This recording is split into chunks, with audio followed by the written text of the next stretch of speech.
Hey, how are you? Yeah, it's working. Excellent. Hello, everyone. This is Siddharth Dambar from Chicago Arthritis and Regenerative Medicine. Welcome to our special Friday live stream. Normally I go live on Mondays and Wednesdays, but today I'm going live with a colleague of mine, Dr. Elizabeth Kiracofe. So my guest today is dermatologist with ARIA Dermatology, Dr. Elizabeth Kiracofe. Welcome, Elizabeth. Thank you. Thank you. Hey guys, how are you? I'm really excited to be, talking with this audience. There's so much interplay between rheumatology and dermatology. And, when Dr. Dambar and I decided that we were going to, share some office space together, some of my patients were like, why a rheumatologist? And I was like, because it's rheumatology. There's so much, dermatology is all so much immunology and systemic disease and inflammation. And there's so much overlap between dermatology and rheumatology. It's such a great fit for us. Yeah, I agree. There is something about joints and skin in systemic conditions that seem to get hit early and often. And maybe other organs do as well, but they just don't get recognized as early or as readily. Skin obviously should or does, and joints do because people have pain.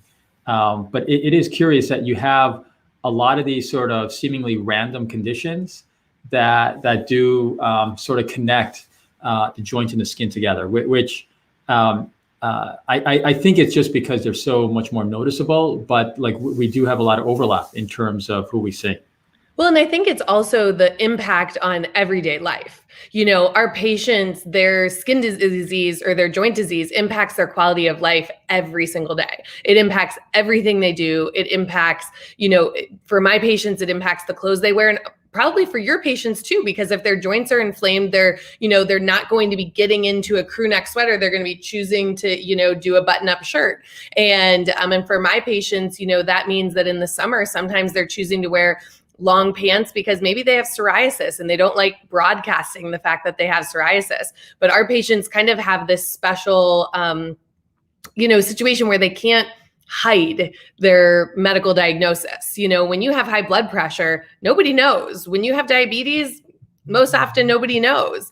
And so there's, so I think that's definitely something that is very similar between our cohorts of patients.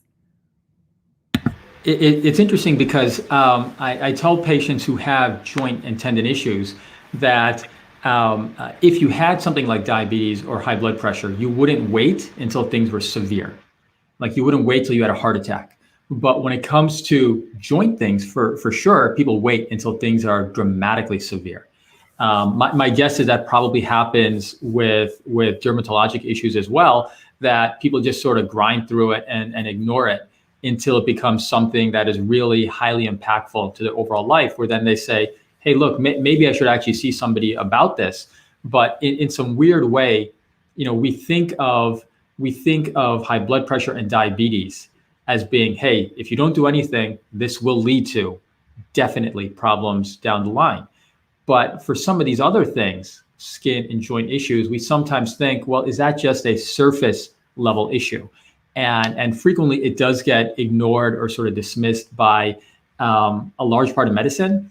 But from like a quality life standpoint, it's humongous. It's a game changer, especially when you can, the focus of my practice is kind of on all those major quality of life conditions, psoriasis, atopic dermatitis, and eczema, severe acne, just itchy rashes that people have had forever that nobody else knows what it is.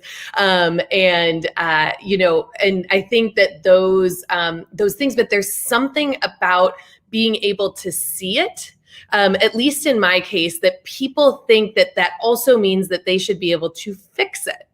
And so I find this so often with my patients that have acne, for example, they're, and so this doesn't bother me, but they're, trying to kind of figure out all the, going on YouTube and doing, a honey, baking soda, lemon water, egg yolk, mask at night. And, and so I'll say to them, here's the thing, acne is actually a diagnosed medical condition. It has an ICD-10 code. And, and if your acne is something that you can take care of with over-the-counter products or YouTube videos, then that's wonderful. And I am so happy for you. And then you don't need me. You don't have to come see me. But also, patients should not be putting the onus on themselves that they should be able to fix these things.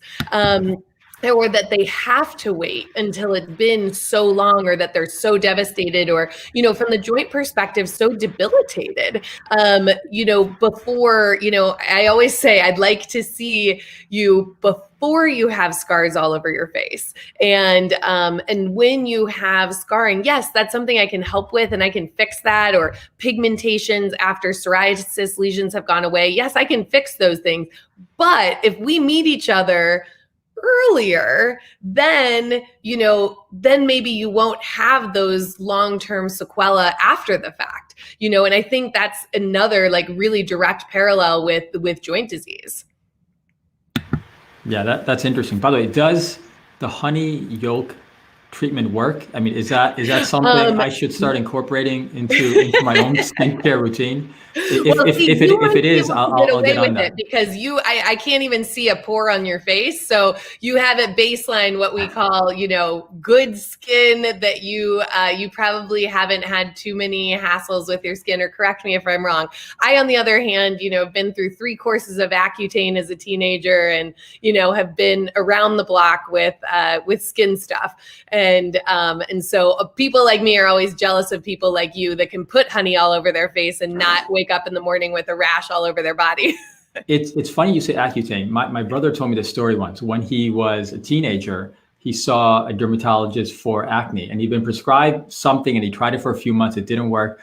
And he saw the dermatologist for a follow-up, and he told them, some people call this the cure for Accutane, or some people call this the cure for acne, Accutane, right? Mm-hmm. And my brother came home and was like, the cure for acne, I wish I had that up front. Why did I wait so long? Yes. But obviously he's a 16-year-old teenager at that point, and you just didn't have any sense of anything, that there's probably a progress to this kind of thing, and you don't just jump to the cure for acne right off the bat. Mm-hmm. But it is interesting that people do try a lot of home remedies, and that by the time they reach the office, it generally says something, that they failed a lot before coming in. And I think that's meaningful, because at that point, they don't want to hear about the honey yolk treatment for their skin. They want to get to what can actually work right now.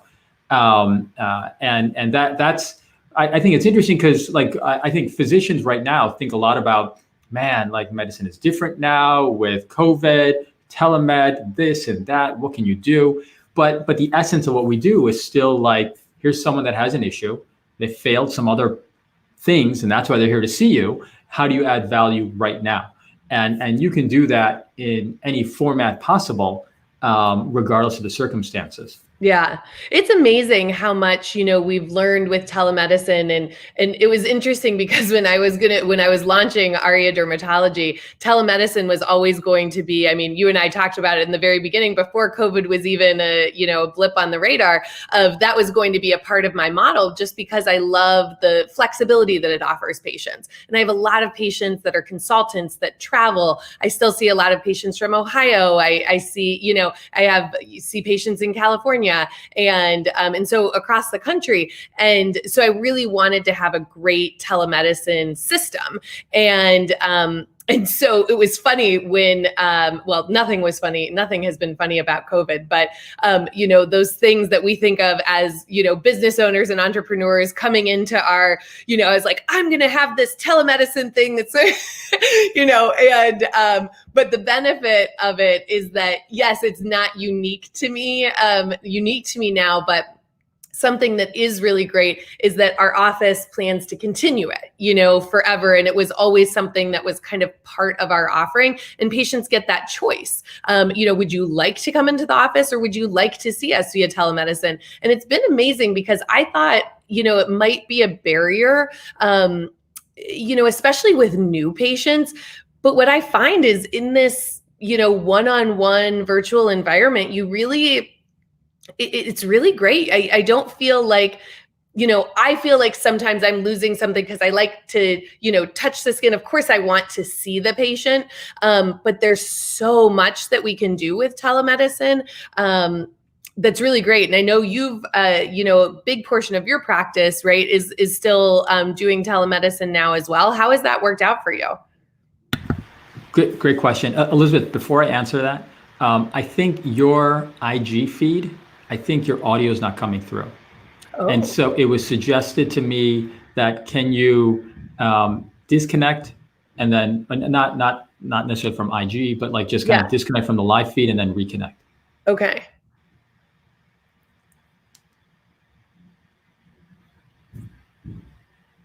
Are you able to hear me now? I can, but I've got headphones on. I think it's. Hold on 1 second. Okay. Stop sharing. Okay. Technical issues. Here we go. Okay. Are you able to? On IG, I think I just waved at you. I think so whatever too. That means. Maybe I'm having an AirPods issue. That would be par for the course. Let's see. I think if you try to rejoin, technical issues. It's like to live in this world right now. You need to have work part-time as IT support. Yes. Like how does a person even survive in 2020 if they don't have 5G access and don't know how to self-correct Zoom issues, your social media issues? It's mind-boggling. My daughter changed the background on my Zoom account, and so for like a full week, I had these just like random weird little cartoon characters in the back of every Zoom call that I had. And that included with some new evaluation patients or patients who are new follow-up patients, where you kind of join in and you're trying to convey a certain amount of authority, and you've got Winnie the Pooh or something like that in the background.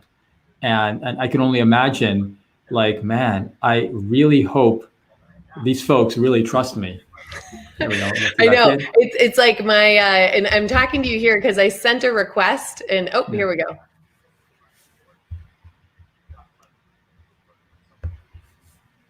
Okay.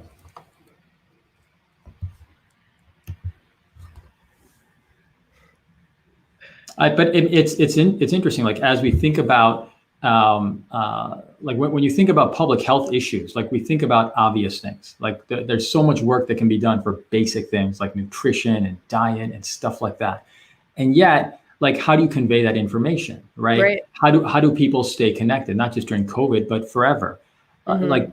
5G access, it's not just a matter of, can you connect to your social media accounts? Can you play online video games?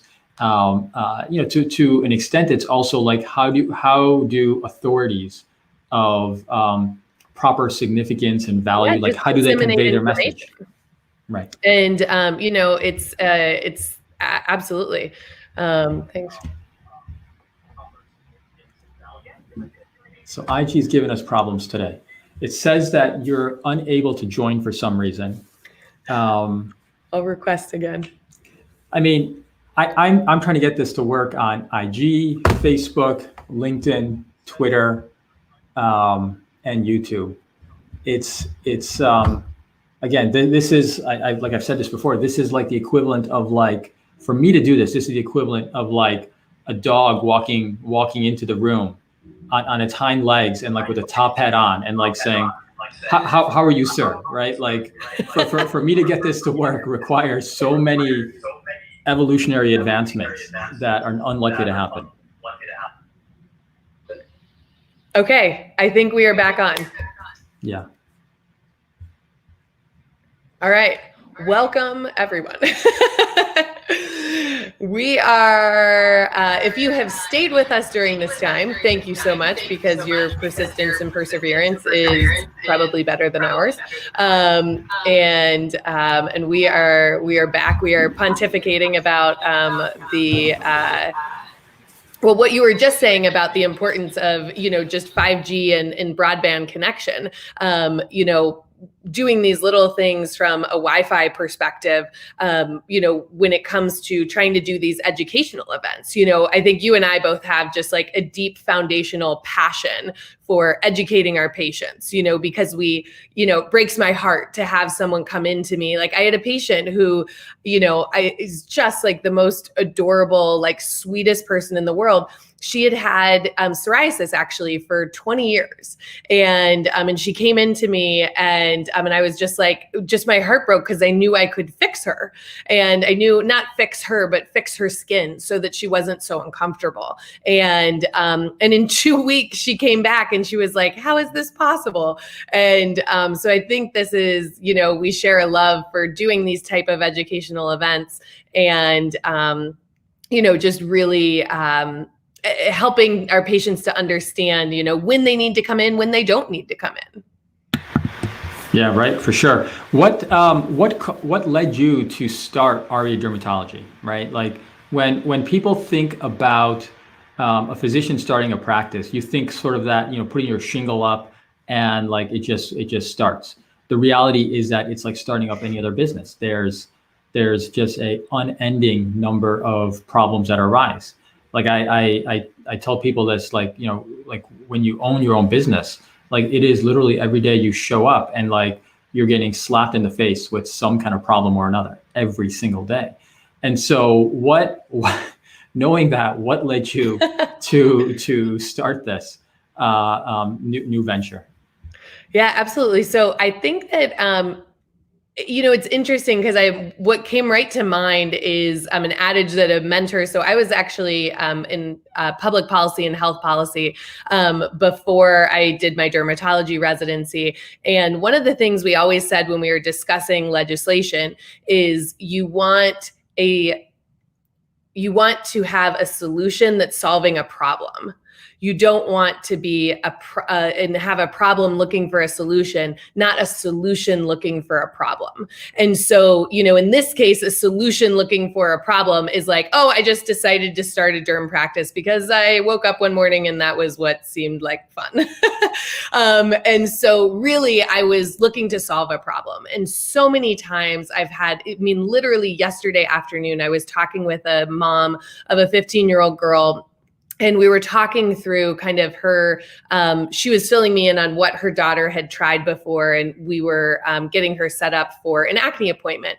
And so I said, tell me, from the time that you left the office, how many phone calls and how much time did it take for your daughter to get her medicines and start her plan?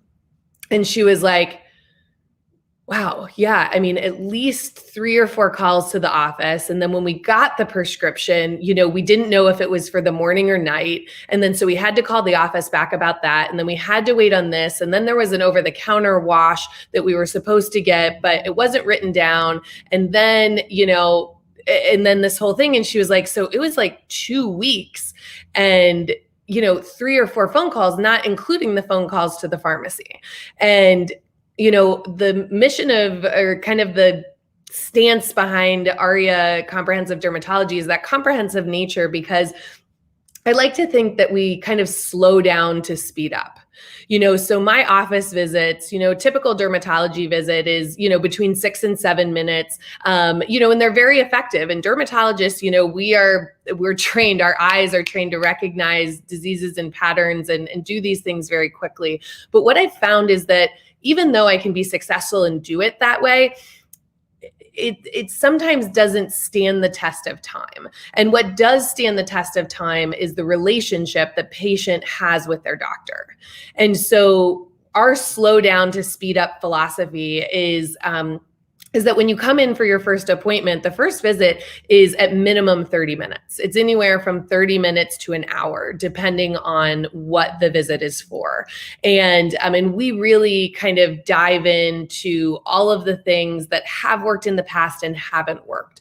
For many patients, I say, take your arm, go across your entire bathroom counter. If it touches your skin once in 30 days, I want to see it in my office. I want to hold it in my hands. I want to feel it. And then we talk through, why did this work, or why did you like this product, or why didn't you? Because the truth is, with psoriasis or acne, or, yes, we're coming up with cutting edge new treatments and novel therapeutics all the time. But the mainstay of treatment is that these are conditions that, we don't always get to cure. There's not a cure for psoriasis right now. And so my goal is to end suffering. And that's kind of the tenet of our practice, why we add patients on early and add patients on late in the day. I want to keep people out of the emergency room. I want to keep them out of the urgent care. And it's that slow down to speed up, because when we take that time on the front end and we have that 45-minute visit, that means that we have built that relationship, and I've then been given the, what I need to know about the patient to customize a plan for them that will actually allow them to get better. Then they don't hate doing it. And dare I say, they almost enjoy doing it because they know it works. And then the other thing is they leave with a printed copy of their morning and night routine. And for many of the prescriptions, we actually have them for the patient right in the office. So they don't have to hassle with insurance and things like that. So basically, we just try to really streamline that process, because my goal is when you go home, you're feeling better by the next day. You start your program that night and you're already seeing improvement by that next day. So where many follow-ups are in 3 months for dermatology, my follow-ups are in 2 weeks to make sure that the program is working. We're not having side effects from any of the medicine. And then that you're seeing improvement by our first follow-up again in the office in 6 weeks. Yeah, that makes a lot of sense. The message that I'm getting is, so you can do better, right? I mean, I think that's the big takeaway to me. It's interesting, like in this moment with COVID, number one, like if you don't have a physician that you can like count on, like what a scary time it must be. Like if you're trying to make health decisions based on the really sort of piss poor guidance we've gotten from authorities and public health authorities, unfortunately, like that must be terrifying. Or like, this is not a moment where ignorance is bliss. This is a moment where, regardless of what your position is in life, like if you don't have a physician who can give it to you straight, understands your issues, like what a terrifying moment it must be for a lot of people. But the reality is, COVID or not, like that's what you should have.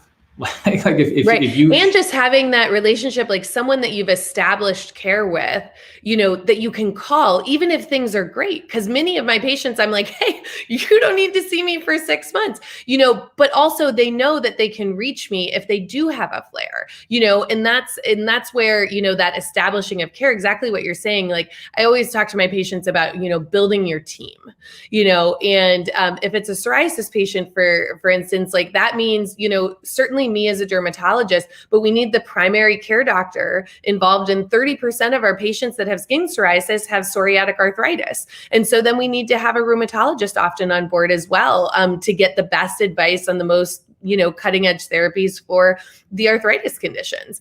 And, but, I'm always having that conversation with patients of, we need to build out that team. And I love, being a part of that team, but we need to have your primary care doctor in, because we also know that with psoriasis, that we need to be, monitoring cholesterol levels and starting statins earlier.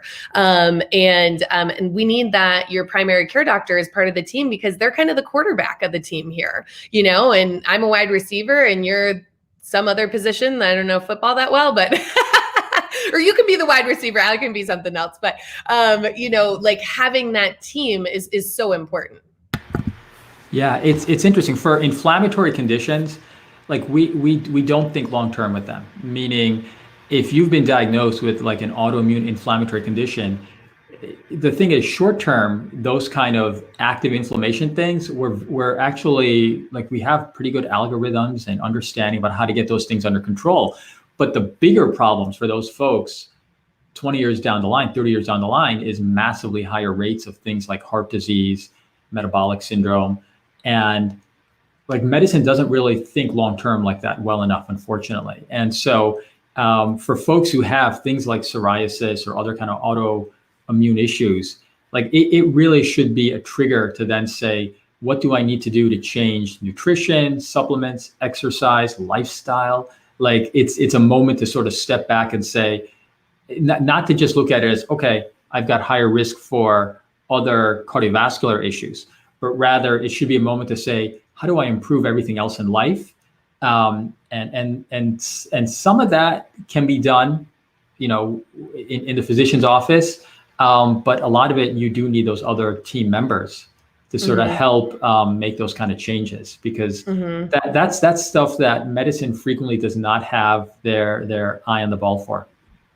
Yeah, well, and I think it's true that just always those lifestyle changes. I mean, I can only speak for myself. Like, I'm, when it comes to making those changes of, we say things like, oh, we need to eat better, or we need to, exercise more, or, do these kind of things. Like, I'm a Pure Baraholic and I love taking my Pure Bar classes, and I've been doing it, in my home in the meantime, and during COVID. But when I fall off the wagon with that, which happened like 2 weeks ago, because I got a little sore throat and I'm like, oh my gosh, do I have COVID? Do I have strep? Do I, and what's going on? And luckily I had none. I just had allergies. But I kind of fell off that workout wagon. And I was thinking about that this morning, like, okay, I know that this is important to me. I know I feel so much better when I'm doing it, but I also, like reminding patients that I know that it's not easy. I know that it's not simple to just, snap our fingers and eat better and start exercising. But we just have to have it front of mind when we have these systemic inflammatory conditions like psoriasis, or like atopic dermatitis, or hidradenitis suppurativa, or, things like that, because those lifestyle factors are so critically important to the outcome of the disease. And I think when sometimes we can tie those things together, it helps give us a reason, to want to do that, and make that extra effort. But I definitely will be, raise my hand for who has struggled to like eat healthy and keep up their workout routine in COVID and in all other times of life, because it's difficult. We all wish we could, as physicians, write a prescription for, more leafy greens and more exercise for our patients. And I would write one for myself too. Yeah, I mean, life is like management of disease, but management of life requires like a certain amount of like rigor, and like every single day you have to sort of re-engage and get into it. It's interesting, like for physicians, our training does not really lend itself to a balanced kind of life, right? And so like in your 20s and like early 30s, you're not even thinking about that, because the training is the complete opposite of a balanced life, not just in terms of hours. Like the food that they serve in hospitals that you eat as a resident is horrific when you look back upon it. And so we do go through that same kind of process where you start getting into your late 30s or 40s, and you start saying, okay, I need to change things here as well. But it does require that kind of daily rigor. So a question for you,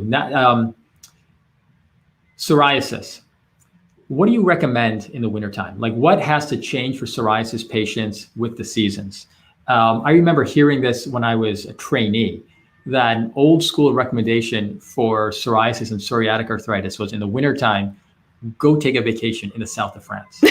and it sounded like a really lame recommendation from maybe a physician who didn't have any other good recommendations to give, because I think everyone would probably feel better if they did that. But Is there something to that? Oh, absolutely. So I would 100% pass out plane tickets, especially for my severe psoriasis patients, and that is definitely something I do see that, we all have our patients that are snowbirds and go to, Florida for the winter. Hopefully people aren't doing a lot of traveling right now, but, there's a mix of reasons for that. We know that when the skin is more moisturized, and just the natural humidity in the air, which changes in the winter time. So down south, you just kind of have that, natural humidity, but also sun exposure. Hearing a dermatologist advocate for more sun exposure is something, everybody better hit record now because you're not going to hear it too often. But I definitely advocate for moderate controlled sun exposure, specifically to psoriatic lesions, when possible. And so usually that's, 10 or 15 minutes of unopposed sun with sunscreen on all of the areas that do not have psoriasis, and not for longer than 10 or 15 minutes, not long enough to get a sunburn. But that actually does help. And we know that helps because we've also designed treatments around that. We use narrowband UVB, which is ultraviolet B light, to treat skin psoriasis. And so that's how we can extrapolate that. And that's a very narrow wavelength of light that we know specifically targets the psoriatic lesions. But for those patients who can't go down south for the winter, the big things is diseases certainly flare seasonally, but honestly, my recommendations don't change that much aside from the fact that I'm really emphatic and adamant about them in the winter because things get worse. Sometimes you can cheat in the summer, you can't cheat in the winter.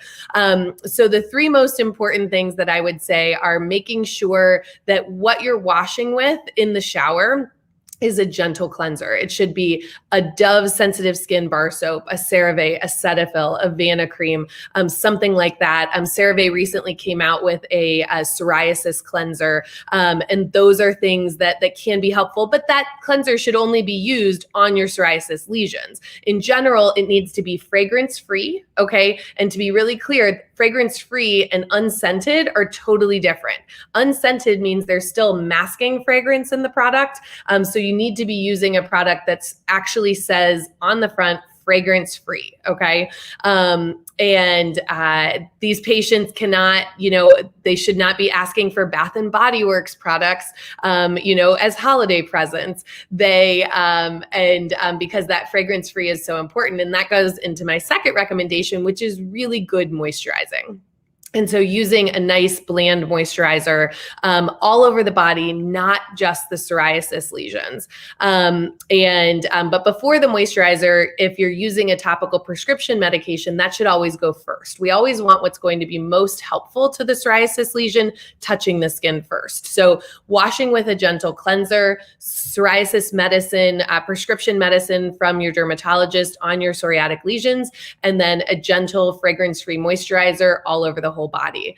In the winter, I prefer creams and ointments more than lotions. I like something that scoops from a tub or squeezes from a tube. Those are my preferenced moisturizer, and absolutely needs to be fragrance free. That's fantastic. That right there is like that is, if you're a psoriasis patient and you want to know how to take care of yourself in the wintertime, that's gold right there. I always find like living in Chicago has certain challenges, but like the constant like barometric changes, humidity changes, like that must be incredibly hard for psoriasis patients. Certainly for inflammatory arthritis patients, I always hear that. People always tell me that they feel much better when they're in like an arid environment like Phoenix.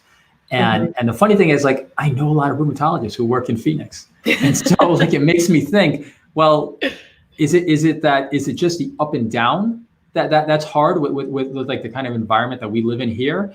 And that if you do actually live in a part of the world where it's a little bit flatter in that kind of in that respect, that your body just somehow resets and you have all the same issues anyway. It's the only way I can account for so many physicians or rheumatologists being in Yeah. Phoenix, because otherwise there'd be no need for any of them. Yeah, well, it's a really good question, and I am always curious about when it comes to arthritis and the changes in pressure, and specifically psoriatic arthritis, because it's something that I'm always, and all dermatologists, if you have a diagnosis of psoriasis, your dermatologist should be constantly talking to you about joint symptoms. But what do you see kind of in psoriatic arthritis that might be unique or different as compared to some other types of psoriasis? If a patient's not sure, because sometimes patients say, well, but I work in construction, or I, was a painter for 30 years. And, is it really my psoriasis, or am I just worn out?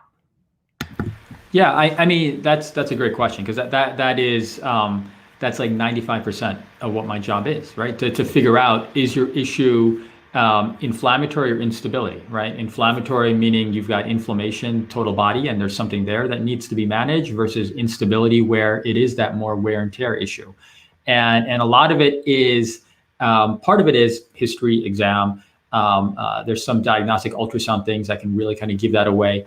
But it's as much as possible, look for objective evidence when you're trying to figure out a diagnosis.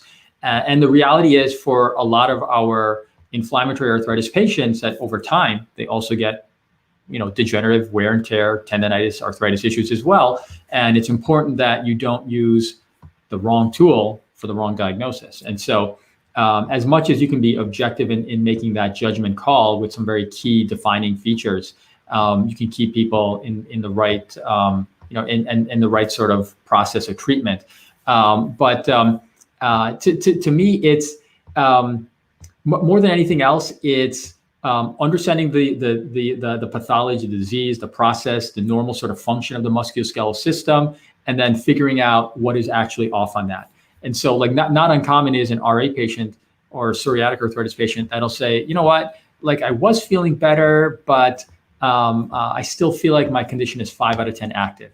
So when you look at the rheumatology literature, when it comes to how patients define their disease activity versus their physician, it is like, it's so far off.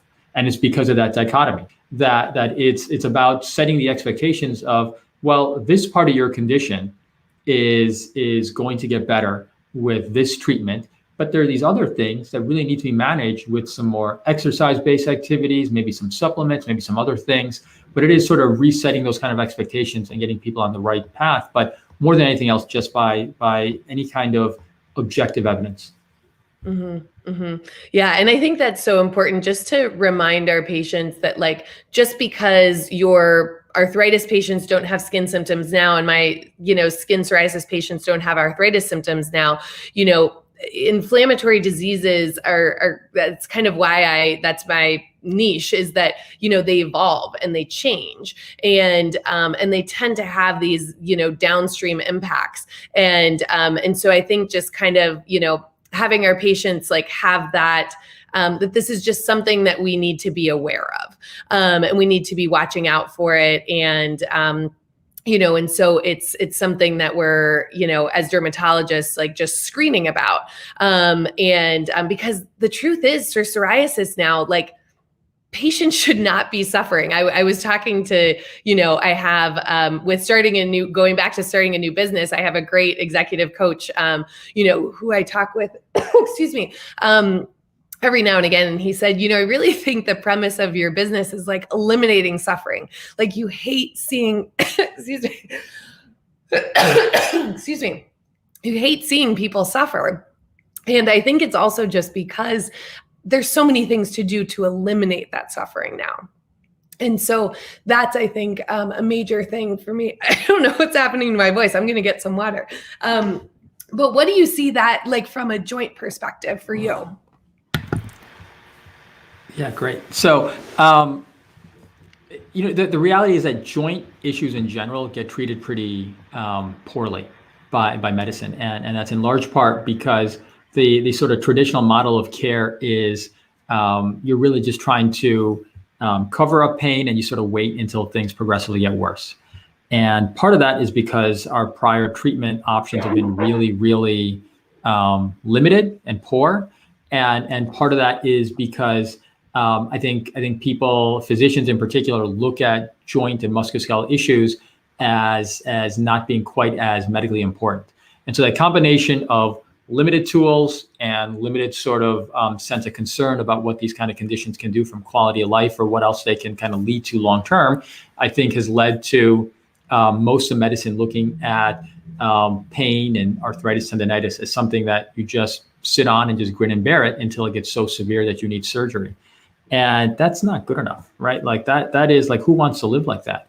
My dad, who's actually watching on Facebook, he sent me a message right now. He says, when you go to Phoenix, you take your arthritis with you.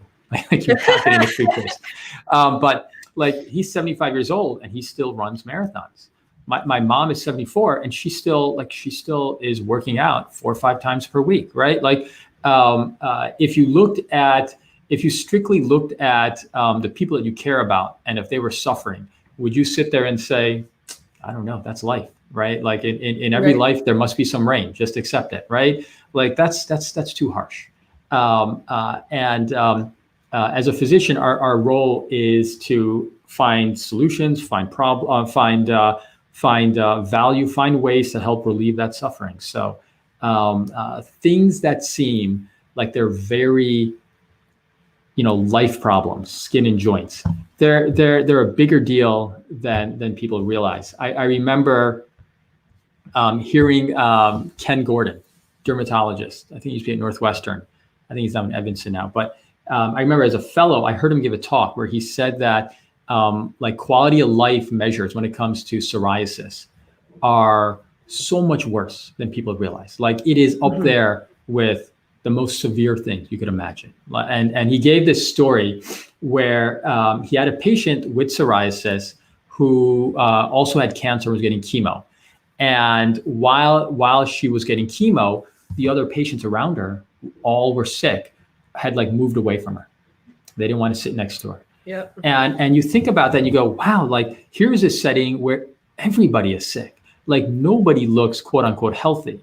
And in this particular scenario, this person stands out to the point where nobody else wants to connect with them. And so like the quality of life kind of measures for these so-called, non-severe conditions is dramatic. It's a difference between like a good life and an unhappy one. So. Oh, absolutely. I mean, it's a game changer. I mean, and that's again, coming back to, when everyone can see what you're having to deal with, you don't get to compartmentalize that part of your life. And, and a really important reminder for everyone that's listening is psoriasis is not contagious. And that's something that, I launched a big campaign around that when we had Psoriasis Awareness Month back in August, because yes, it looks different than maybe how my skin looks or your skin looks, but it's not contagious. And just, as a society, we all need to do better, having a little more compassion for people that, look different than us and make decisions that are different than us, and base their decisions on different parameters than us, because, we're all just human.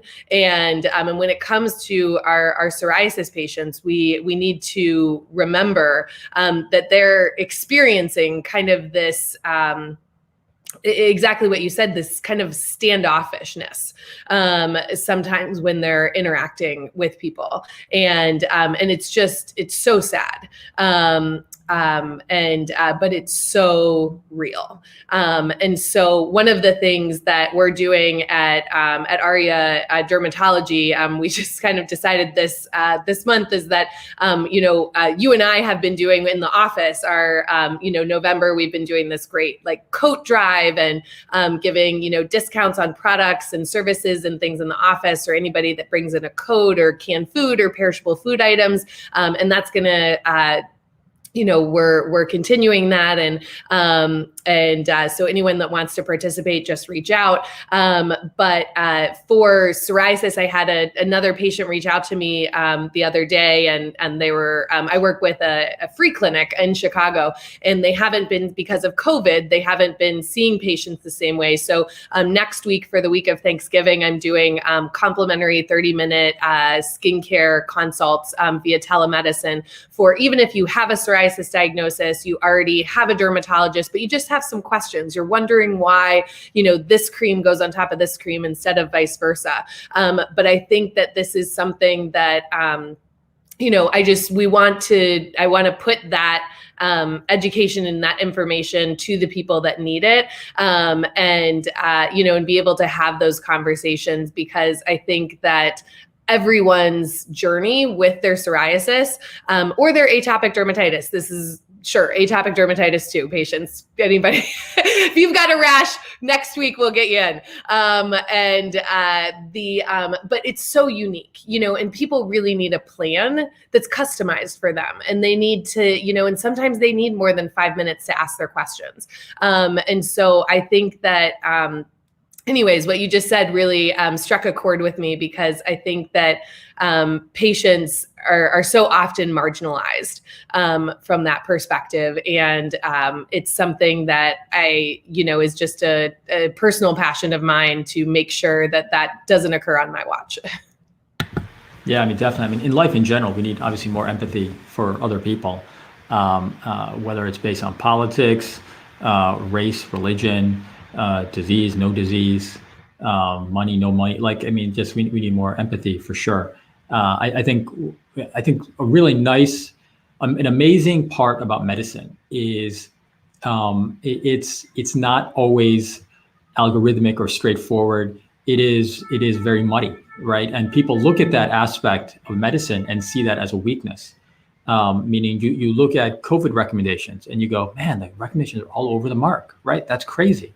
But the flip side is, in the hands of people who have appropriate training, experience, and I think empathy, medicine has that incredible ability to be such a healing art, right? That yes, there's a lot of science behind it, but it is really taking that other person, sort of standing in their shoes and trying to figure out how you can help them the most and the best. And I think that's the essence of what it means to be a physician. And I think we live in this weird world where medicine in this country has sort of deviated from that, unfortunately, where a lot of it is very machine oriented, right? Like here's the meat factory, here's the input, here's the output. And I don't think there's any physicians that really like that. Right. And like when we you know look our at, patients don't like it. Right. And when you look at physicians' sort of happiness scores, right, because of those kind of aspects of how medicine is practiced or health care is sort of practiced, that's terrible. That's just absolutely awful. And I think the idea that as a physician, you can have folks that you know so well that probably as much about their personal life as you do their medical issues, right? Like it makes a big difference when it comes to their outcomes as well. Mm-hmm. Because when they call you saying, I've got this problem, you sort of know already, well, I know they don't really call me for anything else. So if they're calling me for this, I know I need to think about this differently. Right. And I think 100%. like when I started medicine, I didn't really have that understanding that's what this was about. But definitely, that's an aspect of the profession and professionalism that I really like at this point. Mm-hmm. No, I totally agree. I was I'm doing mock interviews for medical students that are applying for residency, and we were talking about different things, and they were saying one of them was asking me a question about what was something unexpected that really helped prepare you to be a doctor, and they were kind of trying to get all their ducks in a row, and when I'm in residency I need to be doing this and this, and and then of course there's just like the volumes and volumes of books that you need to read, but I said it was actually working in a restaurant. It was being a server. It was being a waitress. It was, it was the interaction with the people and getting to know people. And that was my backgrounds in, I have minors in biology and chemistry, but my background's in psychology. And that's just because I went into medicine, like I love science. I'm totally a nerd. But as I adjust my glasses, but I really wanted to become a doctor because I love people. And I think that that's something that, I think we're hitting this like kind of little bit of a precipice where patients are starting to feel that like churn and burn. Like that's a lot of the feedback that I've gotten from patients who are kind of excited about this new model of just like it just feels they don't want that, churn and burn, sort of feeling when they go to the doctor. They want a relationship. And, I love when like my patients come in and I'm like, all right, you're doing this, you're going to prom, bring your photos, like when you come back and, and like whatever it is, they're all of these life events. And I had a patient the other day who I was the first person she told that she'd been diagnosed with breast cancer, like it was, I just feel so like proud and honored to like be the person that gets to have these like really meaningful conversations with patients, and also to push them to honestly to expect more from medicine, to expect more from healthcare, to expect more from their doctors, and to ask for what they need. Because I think, and I have nothing, my colleagues who are dermatologists are brilliant and they're doing it, that way. That's just not the way that I loved. It just doesn't bring me joy because I enjoy seeing my patients. I enjoy being in the room for 30 minutes and learning about their life. And so I think that, I'm very lucky, we both are, because I know you love your job as much as me. Like we're both so lucky to just be in roles where, we get joy out of the work that we do every day, even though we have all the little headaches of this broke and then this and this, we both have those too, and the scheduling conflicts and the this and the that, but it's, it all pales in comparison to, the really awesome, responsibility and honor it is to take care of our patients. For sure. I mean, if you're going to spend the majority of your life doing something, like make it something meaningful to you and to others. And so I think medicine definitely allows that for sure. Well, Elizabeth, I appreciate your time. For folks who are listening or watching who want to connect with you, what's the best way to do that? Yeah, so you can reach out to me, or if you're watching this on social media, I'm at Dr. Kiracofe MD. And then our website is ariadermatology.com, but probably the easiest thing is to just shoot us an email at info@drkiracofe.com. So that's just info at drkiracofe.com.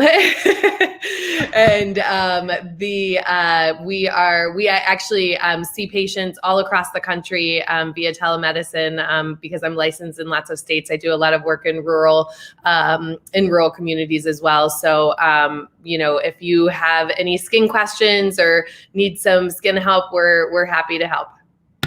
Excellent. By the way, Elizabeth, I noticed that drk.com, I don't think anyone has it.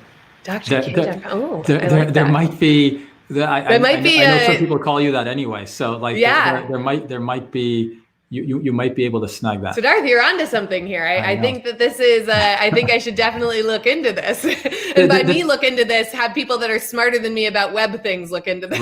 Right. No, I mean, it's so funny because like there's a million different ways that people can contact folks nowadays. Like the problem isn't the ability to connect. The problem is the ability to like deeply connect, right? Exactly. You can connect with people in like so many different ways, on social, on websites, on email, on phone, whatever, texting, whatever. But it's like, what are the meaningful ways? I'm really glad actually you brought that up, because that we just started offering this, which is kind of like duh to me. But with our practice model being so much different than like the traditional dermatology practice model, and being outside of insurance and things like that, it's different for patients. And we recognize that it's a unique model, and want the opportunity to be able to explain and answer any questions that patients have. And do patients, is it more of a one-time visit? Are they better for our membership model? Like, what makes the most sense? And so I always do, a Zoom or a FaceTime or video chat, basically, with a patient who's considering being a patient in the practice, just to meet. I'm not able to give medical advice because they're not a patient yet, but sometimes you just know. Sometimes you just, you can get on the phone and or on the video chat, and within a few minutes, you're like, no, I don't think she's for me. Or, oh, wow, okay, I can see why, she was recommended to me. I think that this would be a great fit. And then it also gives the patient the opportunity to say, hey, do you treat psoriasis? Or, hey, do you treat eczema? Or, hey, do you treat adult acne? Or, things like that. But it's exactly to answer that question that you just pointed out, which is, how do we have more deep and meaningful connections? And that's why we've started offering that, because it's just nice. And it's actually helpful for me as the doctor too, because even in that short, 5-minute call, I'm able to get a gist of the patient and what they're looking for me to help them with. So I love that you said that. That makes sense. Well, somebody said this to me recently, that everybody needs a dermatologist in their life, right? That everyone's got skin issues. And so, Elizabeth, I think you're a good option to fill in that role. And a pleasure to talk to you today. And yes, thank you for having me. Absolutely. And to everyone else, thank you for your time. And until we go live again, or until we meet again, hope everyone has a good day and lives well. Bye-bye.